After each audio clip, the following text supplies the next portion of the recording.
Interim government আপনারা জানেন যে ইলেকশনের জন্য সমস্ত প্রস্তুতি নিচ্ছে। ইলেকশনের বিষয়ে আমাদের গভর্নমেন্ট কমিটেড।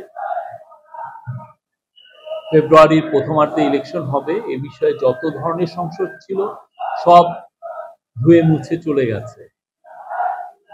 এখন জাতি ইলেকশনের জন্য প্রস্তুত। আপনারা দেখেছেন পলিটিক্যাল পার্টিগুলো জুলাই চার্টার নিয়েও অনেকে অনেক কথা বলেছেন। দেখেন জুলাই চার্টার নিয়েও এখন সবাই ঐক্যমত্যে এসছে। এখন হচ্ছে যে রেফারেন্ডামটা কখন হবে। হ্যাঁ, আমার মনে হয় এটাও খুবই ক্ষুদ্র একটা বিষয়, সেটাও খুব দ্রুত এটা পলিটিক্যাল পার্টিরা এবং কনসেনসাস কমিশন বসে এটা ঠিক করে ফেলবে। বাংলাদেশের ইতিহাসে এই কনসেনসাস কমিশনের সাথে যেই পলিটিক্যাল পার্টিগুলোর যে বক্তব্য, যেই ডায়ালগ হলো গত 6-7 মাস ধরে, এটা আনপ্রেসিডেন্টেড, অভূতপূর্ব। এরকম ঘটনা বাংলাদেশের ইতিহাসে ঘটেছে বলে আমার মনে পড়ে না। বাংলাদেশে আমরা 1972 যে কনস্টিটিউশন যেটা অ্যাডপ্ট হয়েছে, সেই সময় যে কতটুকু ডিবেট হয়েছে আমরা কিন্তু তেমন একটা পাইনি। আমরা দেখেছি যে তখন খুব দ্রুত কনস্টিটিউশনটা ড্রাফট হয়েছে, ড্রাফট হওয়ার পরে খুব দ্রুত এটাকে দু একজন এটা নিয়ে কথা বলেছেন, তারপরে এটা অ্যাডপ্টেড হয়ে গেছে। কিন্তু আপনি দেখেন কনস্টিটিউশন নিয়ে এবং রিফর্মগুলো নিয়ে আমরা যে যে সেক্টরে রিফর্ম করতে চেয়েছি, মানে এই গভর্নমেন্ট চেয়েছে, ইন্টারিম গভর্নমেন্ট, এবং সেই অনুযায়ী যে সমস্ত রিফর্ম কমিশন যে রিপোর্টগুলো দিয়েছে সেগুলো নিয়ে এত সুন্দর ডিবেট গত 6 মাসে যা হয়েছে, এটা জাতির জন্য একটা, আমি বলবো যে দীপশিখা হিসেবে থাকবে যুগ যুগ যুগ যুগ। আমাদের যারা নেক্সট জেনারেশন আসবে তারা এখান থেকে ইন্সপিরেশন পাবে। তারা দেখবে যে তাদের আগের জেনারেশন লিডাররা কিভাবে প্রত্যেকটা ইস্যুকে নিয়ে তারা ডিবেট করেছে। তারা প্রত্যেকটা ইস্যু, কনস্টিটিউশনের প্রত্যেকটা ইস্যু, পাওয়ারের কি ভারসাম্য হবে, পাওয়ার একটা কেয়ারটেকার গভর্নমেন্ট যদি হয়, কেয়ারটেকার গভর্নমেন্ট কিভাবে ইলেক্টেড হবে, বা আর্টিকেল 70 নিয়ে দেখেন 50 বছর ধরে কোনো ধরনের কোনো আমরা ভালো কোনো এটা নিয়ে কোনো ডিবেট হয়নি। এবছর আর্টিকেল 70 নিয়ে কি সুন্দর একটা ডিসিশন এসেছে। আমরা বলবো যে প্রত্যেকটা বিষয় নিয়ে আমাদের পলিটিক্যাল পার্টিগুলো, সে ক্ষুদ্র হোক বড় হোক, যে পলিটিক্যাল পার্টি, তারা খুব ম্যাচিউরড একটা ডিবেট করেছে। এই ডিবেটের যে, এবং এই ডিবেটের যে সৌহার্দ্যপূর্ণ পরিবেশে হয়েছে, কোনো ধরনের কোনো কেউ কাউকে অ্যাকিউজ করছে না, কেউ কাউকে কারোর সাথে মানে আগের পলিটিক্যাল ডিসকোর্সে দেখেন অনেক ধরনের যে সমস্ত মন্তব্য হতো, পরে হতো কি একটা বিটারনেস তৈরি হতো, কোনো মন্তব্য নাই, সবাই সবার সাথে মিলে মিশে তারা ডিবেট করছেন। আপনার সাথে যদি আমার অপিনিয়নের ডিফারেন্স আসে, আমি যদি আপনার মতদ্বৈধতা থাকে, তাও আমরা বলছি যে না, আমি ওনার সাথে এটা মিলছে না আমার। যে বলার মধ্যেও আপনি দেখবেন যে কতটা সুন্দরভাবে তারা বলছে যে না, আপনার এই কথার সাথে আমি নিচ্ছি না, আমি আমার এখানে নোট অফ ডিসেন্ট থাকবে। এবং প্রত্যেকটা জিনিস আপনি যে নোট অফ ডিসেন্ট দিলেন, আপনি যে এই শব্দগুলো বললেন, সবই কিন্তু ডকুমেন্টেড আছে। এবং আমাদের গভর্নমেন্ট প্রত্যেকটা সেশন আমরা লাইভ সবাইকে দেখিয়েছে এবং এটা রেকর্ড আছে।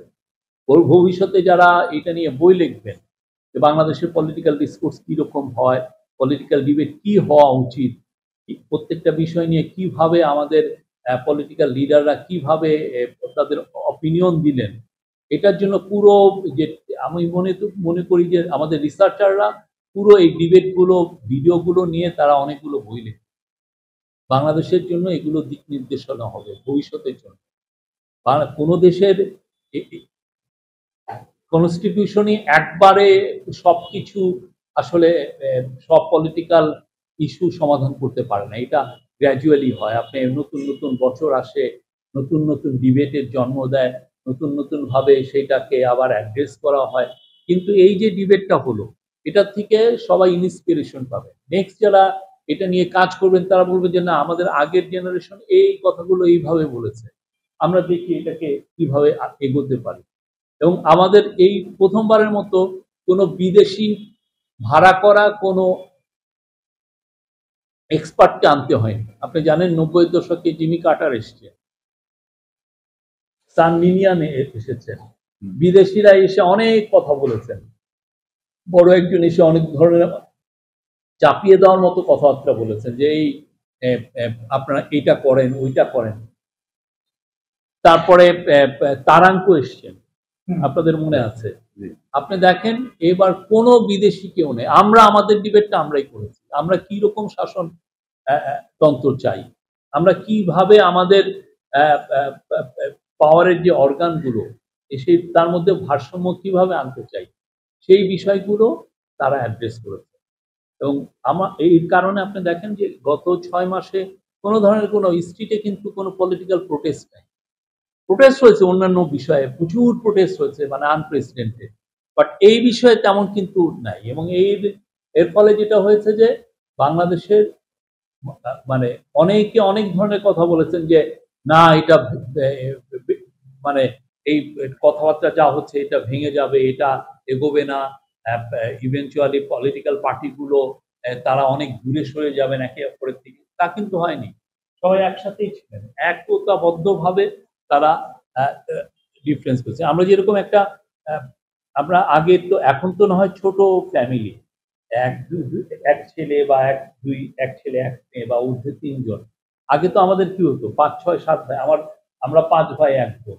হ্যাঁ, তো আগেকার ফ্যামিলিতে দেখবেন যে আমরা 6, 7, 8 জন একসাথে বড় হচ্ছি, এক একজন এক এক অপিনিয়ন, কিন্তু অ্যাট দ্য সেম টাইম আমরা তো একই ঘরের নিচেই আছি।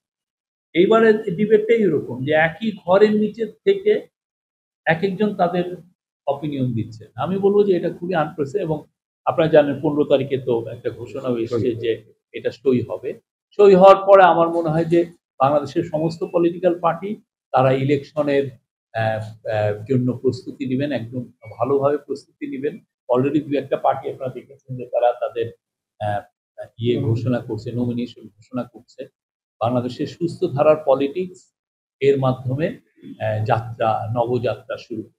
বাংলাদেশে আগের মতো হানাহানির পলিটিক্স আর থাকবে